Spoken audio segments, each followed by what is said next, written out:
ED ने अगवा किया, उसके बाद उसे अदालत में पेश किया, उसे 7 रोजा रिमांड में रखा गया।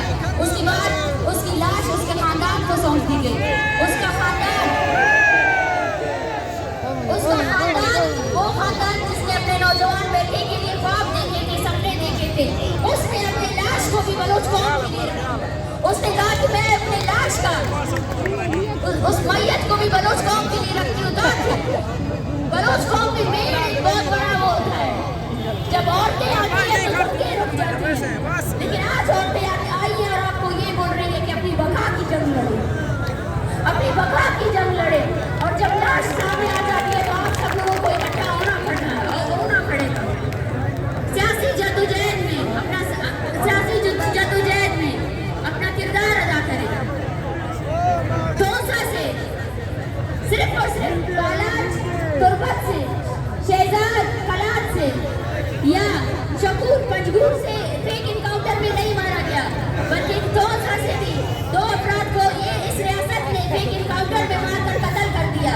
लेकिन हम सब लोग इस पर खामोश रहे। ये शहीद बालाज के खानदान को मैं खराज अकीदत पेश करती हूँ कि उन्होंने हमारे ज़मीरों को जगाया, हम सबको जगाया कि हम कब तक लाशें उठाते रहेंगे।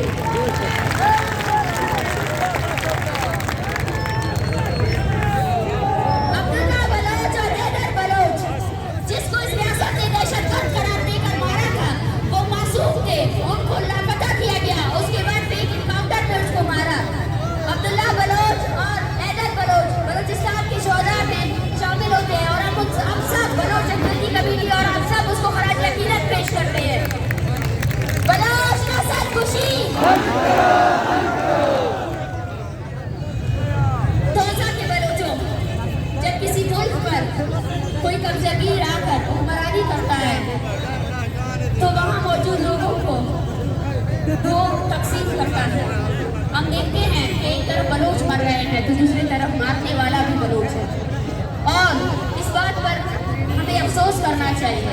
हमें अपनी बंदूकें या अपने इन रियासती फोर्सेस का जो हमें अपने बलोचों को मारने के लिए भर्ती करते हैं, हमें उन सब का बाइकआउट करना चाहिए।